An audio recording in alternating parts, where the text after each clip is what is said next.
سورۃ الضحیٰ سے لے کر سورہ معون تک.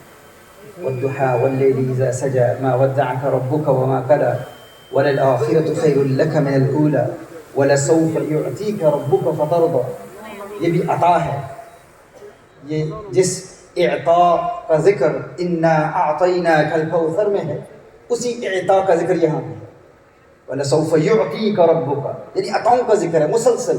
أَلَمْ نَشْرَحْ لَكَ صَدْرَكَ وَوَضَعْنَا عَنْكَ وِزْرَكَ الَّذِي يَنقَضُ ظَهْرَكَ وَرَفَعْنَا لَكَ ذِكْرَكَ. یہاں رفعت ذکر کا ذکر ہے، رفعت ذکر عطا کی گئی. تو یہ سب عطائیں ہیں جو اللہ جل وعلا نے اپنے محبوب کریم صلی اللہ علیہ وآلہ وسلم کو نعمتوں کی صورت میں عطا کی. اور پھر یہ سلسلہ جاری رہتا ہے. اور پھر انا اعطیناک الکوثر، اس میں الکوثر نے گویا کہ تمام عطاؤں کو اپنے اندر سمو لیا ہے. الکوثر میں گویا کہ یہ اس کی پیک ہے جو اللہ جل وعلا نے اپنے حبیب کریم صلی اللہ علیہ وسلم کو عطا فرمایا. پھر اگر مزید ہم غور کریں اس الکوثر پر، کچھ کلام ہم کریں گے انشاءاللہ. یہ قرآن کریم کی جو آخری 10 صورتیں ہیں، لاسٹ 10 سورز آف دا قرآن، اس کی تفسیر موضوعی، ایک خاص فن ہے تفسیر کا، تفسیر موضوعی، تھیمیٹک تفسیر آف دا قرآن، جس میں صورتوں کا ربط بیان کیا جاتا ہے موضوعات کے اعتبار سے، اور آپس میں صورتوں کی کارلیشن کیا ہے، ارتباط کیا ہے، لنک کیا ہے، تعلق کیا ہے، اس کا ذکر ہوتا ہے. تو یہ جو لاسٹ آخری 10 صورتیں قرآن کریم کی، اگر ان کو غور سے پڑھا جائے، سمجھا جائے، تو محسوس یوں ہوتا ہے گویا کہ یہ آخری 10 صورتیں تمام قرآن کریم کا خلاصہ ہے. قرآن کے تمام مضامین، تمام عنوان جو ہیں، ان کا اشارہ ان آخری 10 صورتوں میں ملتا ہے.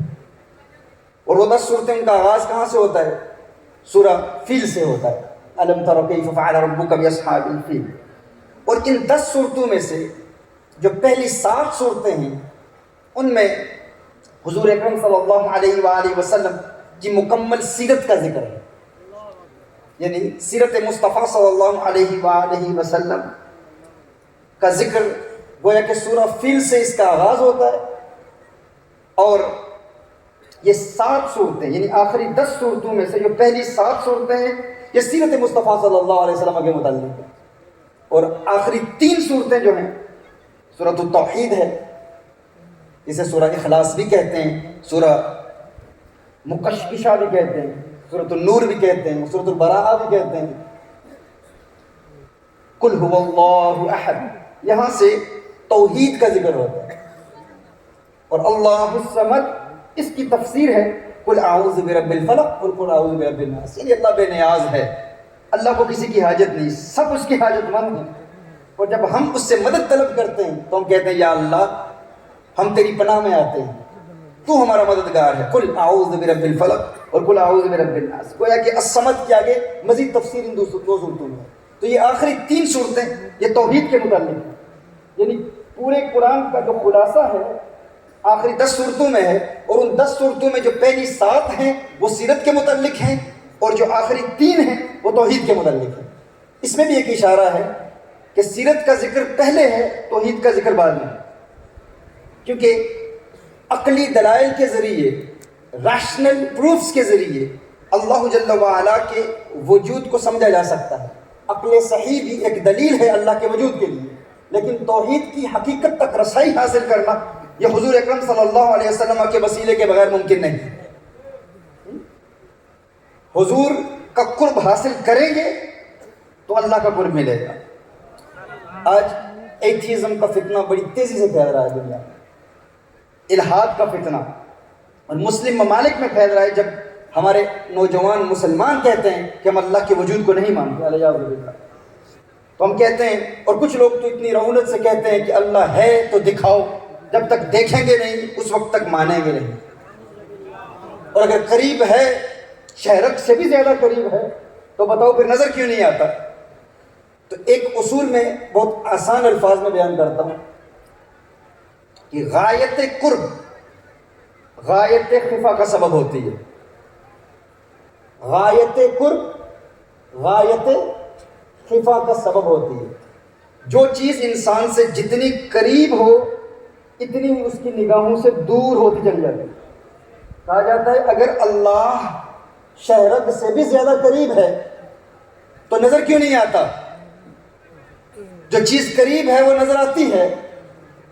تو اللہ اگر تمہاری شہرگ سے بھی زیادہ قریب ہے، قرآن کہتا ہے، تو پھر دکھاؤ نظر کیوں نہیں آتا؟ تو یہ اصول یاد رکھیں، جو چیز انسان سے جتنی قریب ہو اتنی ہی اس کی نگاہوں سے اوجھل ہوتی چلی جاتی ہے. مثال کے طور پر یہ میری انگلی ہے، میں اس کو دیکھ رہا ہوں، یہ قریب ہے اب بھی نظر آ رہی ہے، قریب ہے اب بھی نظر آ رہی ہے، اور قریب ہے اب ذرا دھندلی سی نظر آ رہی ہے، اور قریب ہے اب بالکل نظر نہیں آ رہی. یعنی جو چیز انسان کے جتنے قریب ہو اتنی ہی اس کی نگاہوں سے غائب ہوتی چلی جاتی ہے. مثال کے طور پر انسان کی آنکھیں انسان کے ماتھے کے بہت قریب ہیں، جو کہتا ہے جب تک دیکھوں گا نہیں اس وقت تک مانوں گا نہیں. ان سے ہم سوال کرتے ہیں کہ بتاؤ کیا تمہاری آنکھیں ہیں؟ آنکھوں کا وجود ہے؟ ہر ایک شخص کہتا ہے ہم آنکھوں کو مانتے ہیں، ہماری آنکھیں ہیں. بھائی اگر آنکھیں ہیں تو کیا تم نے اپنی آنکھوں کو کبھی دیکھا ہے؟ کیا کسی نے کبھی اپنی آنکھوں کو دیکھا ہے؟ کیا کوئی کہہ سکتا ہے کہ میں نے اپنی آنکھوں کو دیکھا ہے؟ اگر دیکھا ہے، اگر کوئی یہ دعویٰ کرتا ہے کہ میں نے اپنی آنکھوں کو دیکھا ہے، تو میں اس سے پوچھنا چاہوں گا بتا تو نے اپنی ان آنکھوں کو کیسے دیکھا ہے؟ کہا میں نے خود تو نہیں دیکھا، لیکن کسی دیکھنے والے نے بتایا ہے تیری آنکھیں ہیں، تو اس کے بتانے پر میں نے اعتماد کر دیا. کسی دیکھنے والے نے، کسی اہل نظر نے بتایا ہے کہ تیری نظر ہے، تیری نگاہ ہے، تو دیکھ سکتا ہے، تو اس کی بات پر اعتماد کرتے ہوئے، یقین کرتے ہوئے میں نے تسلیم کر لیا میری آنکھیں ہیں، میں نے خود تو نہیں دیکھا آنکھوں کو. اچھا اس سے یہ پوچھیں کہ جس نے تیری آنکھوں کو دیکھا ہے اور اس نے بتایا کہ تیری آنکھیں ہیں، اس نے تیری آنکھوں کو اپنی کن آنکھوں کے ساتھ دیکھا تھا؟ جس نے تجھے بتایا کہ تیری آنکھیں ہیں، اس نے تیری آنکھوں کو اپنی کن آنکھوں سے دیکھا تھا؟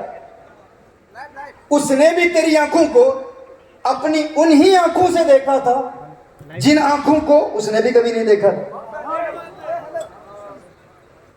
بھائی میں اسپیچ ختم کر دوں گا اگر آپ نے لائیو کیا تو میں اٹھ کے چلا جاؤں گا. لائیو بھی کوئی نہ کرے اور بات بھی کوئی نہ کرے، تب توجہ سے سماعت فرمائیں. اگر کسی کا لائیو ابھی ہے تو بند کر دیں، کیونکہ وہاں یو کے سے پھر فون آئیں گے. ہم نے کمٹمنٹ کی تھی، یہ بڑی واضح بات کی تھی، تو پلیز آپ ڈسٹربنس نہ کریں. ماحول بھی جو ہے اس پر اثر پڑتا ہے اور گفتگو کا جو ہے نا ربط بھی قائم نہیں رہتا. میں عرض کر رہا تھا، ایک شخص کہتا ہے کہ میں نے اپنی آنکھوں کے وجود کو مانا. کیوں؟ تو نے دیکھا ہے اپنی آنکھوں کو؟ میں نے نہیں دیکھا. تو کیوں مانتا ہے؟ کہا کسی دیکھنے والے نے بتایا. تو اس سے پوچھ لے اس نے تیری آنکھوں کو کن آنکھوں سے دیکھا ہے؟ اس نے بھی اپنی ان آنکھوں سے دیکھا ہے جن آنکھوں کو اس نے بھی کبھی نہیں دیکھا تھا. تو نے ایک اندھے کی بات پہ یقین کر لیا، اس نے بھی اپنی آنکھوں کو نہیں دیکھا، تو نے اس کی بات کو مان لیا کہ تیری آنکھیں ہیں. ایک شخص کہتا ہے میں نے اپنی آنکھوں کو دیکھا. میں نے کہا اچھا تو نے کیسے دیکھا؟ ہوتے ہیں نا بڑے علم کے مدعی، بڑے علم کے ترم خان، وہ کہتے ہیں میں نے اپنی آنکھوں کو دیکھا. میں نے کہا تو نے اپنی آنکھوں کو کیسے دیکھا؟ کہا میں نے اپنی آنکھوں کو آئینے میں دیکھا ہے. کہاں دیکھا ہے؟ آئینے میں دیکھا ہے. تو میں نے پوچھا اچھا تو نے اپنی آنکھوں کو آئینے میں دیکھا ہے، تو بتا تو نے اپنی آنکھوں کو آئینے میں اگر دیکھا ہے تو آئینے میں تیری جو آنکھیں تو نے دیکھی ہیں انہیں کن آنکھوں کے ساتھ دیکھا تھا؟ کن آنکھوں کے ساتھ دیکھا تھا؟ اگر تو نے اپنی آنکھوں کو آئینے میں دیکھا ہے تو کن آنکھوں سے دیکھا ہے؟ اگر ان آنکھوں سے دیکھ رہا ہے تو آئینے میں کیا دیکھ رہا تھا؟ وہ آنکھیں تو یہاں ہیں، وہ آنکھیں تو یہاں ہیں. اور اگر یہ آنکھیں آئینے میں چلی گئی ہیں تو پھر کن آنکھوں سے دیکھ رہا تھا؟ وہ تو آئینے میں ہے. پتا چلا تو نے آئینے میں اپنی آنکھوں کو نہیں دیکھا، تو نے آئینے میں اپنی آنکھوں کے پرتوں کو دیکھا ہے، اپنی آنکھوں کی ریفلیکشن کو دیکھا ہے، اپنی آنکھوں کی جھلک کو دیکھا ہے. آئینے میں تو نے اپنی آنکھوں کو نہیں دیکھا. تو میں یہ کہنے میں حق بجانب ہوں کہ جو آنکھیں تیرے جسم کے قریب ہیں، جو آنکھیں تیرے جسم کے قریب ہیں انہیں تو آئینے کے وسیلے کے بغیر نہیں دیکھ سکتا، تو وہ رب جو تیری جان سے قریب ہے اسے وسیلہ مصطفیٰ کے بغیر کیسے دیکھ سکتا ہے؟